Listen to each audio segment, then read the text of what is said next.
आप देख रहे हैं इंडिया टाउन न्यूज, भारत की बात। छत्तीसगढ़ में बदलेगी शराब नीति, ठेका पद्धति से फिर लागू करने की तैयारी, आबकारी विभाग ने बनाया मसौदा। नमस्कार, मैं हूं सुधीर मिश्रा और आप देखना शुरू कर चुके हैं इंडिया टाउन न्यूज, भारत की बात। आज हम बात करेंगे एक ऐसे मुद्दे की जो सीधे तौर पर राज्य के राजस्व, शराब के कारोबार और प्रशासन की पारदर्शिता से जुड़ा हुआ है।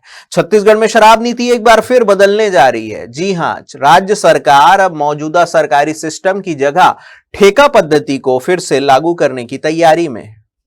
क्या है यह ठेका पद्धति, कौन होगा इसका फायदा उठाने वाला, और क्या इससे अवैध शराब के कारोबार में रुकावट आएगी या फिर और बढ़ेगा? आज की पड़ताल में करेंगे इसी का विश्लेषण। चलिए जानते हैं विस्तार से।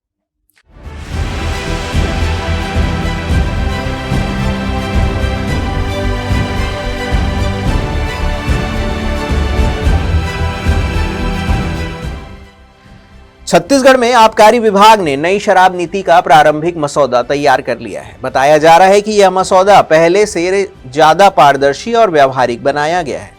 अब सरकार के स्तर पर इस मसौदे पर चर्चा होनी है। अगर मंजूरी मिलती है तो नई शराब नीति को जल्द ही कैबिनेट में पेश किया जाएगा। दरअसल पिछले साल आबकारी विभाग अपना तय लक्ष्य पूरा नहीं कर पाया। राज्य सरकार के वित्त वर्ष 2024-25 के लिए 11,000 करोड़ रुपए का राजस्व लक्ष्य तय किया गया था, लेकिन वास्तविक कमाई इस लक्ष्य से करीब 3,000 करोड़ रुपए कम रही। यानी सरकार के खजाने में हजारों करोड़ का घाटा। अब उसी घाटे को भरने के लिए सरकार शराब नीति को फिर से पलटने की सोच रही है। योजना साफ है, राजस्व बढ़ाओ, नियंत्रण रखो, लेकिन पारदर्शिता दिखाओ।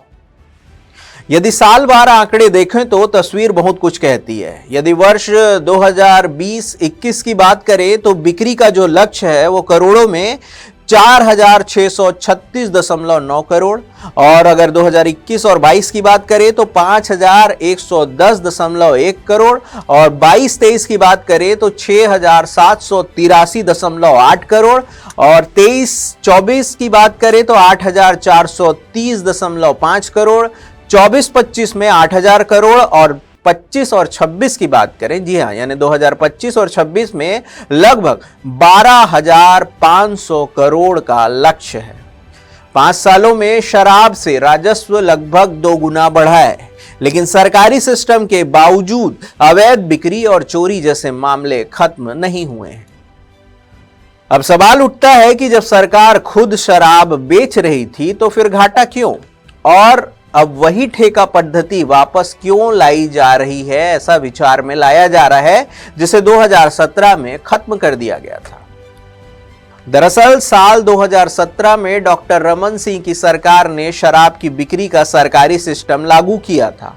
भूपेश बघेल सरकार ने भी इस सिस्टम को जारी रखा, यह कहते हुए कि इससे अवैध बिक्री पर रोक लगेगी। साथ ही शराब की होम डिलीवरी ऐप भी शुरू की गई ताकि पारदर्शिता बनी रहे, लेकिन हुआ उल्टा। सरकारी दुकानों पर लंबी कतारें, ब्लैक मार्केटिंग और एमपी बॉर्डर से आने वाली अवैध शराब, इन सब ने सरकारी मॉडल की साख पर सवाल खड़े कर दिए। कहने को तो यह सिस्टम राज्य नियंत्रण का था, लेकिन सच्चाई यह है कि नियंत्रण सिर्फ कागजों पर था। मदिरा माफिया का जाल, फर्जी बिलिंग और सॉफ्टवेयर में गड़बड़ी, सब कुछ पारदर्शिता के नाम पर छिपा लिया गया। अब आबकारी विभाग की नई सचिव आर संगीता के नेतृत्व में विभाग ने नीतिगत बदलाव की कवायद शुरू की है। लाइसेंस धारकों, उद्योगपतियों और शराब कारोबार से जुड़े प्रतिनिधियों के साथ कई दौर की बैठकें हुई है।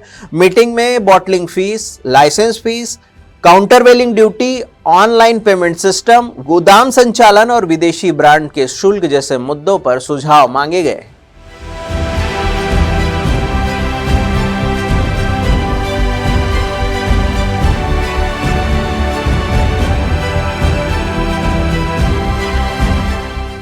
यानी नई शराब नीति का लक्ष्य सिर्फ राजस्व नहीं बल्कि सिस्टम में सुधार और पारदर्शिता भी है। लेकिन बड़ा सवाल यह है कि क्या ठेका पद्धति से सच में पारदर्शिता आएगी या फिर पहले जैसे निजी ठेकेदारों की वापसी से कमीशन कल्चर और राजनीतिक फंडिंग जैसे खेल फिर से शुरू हो जाएंगे।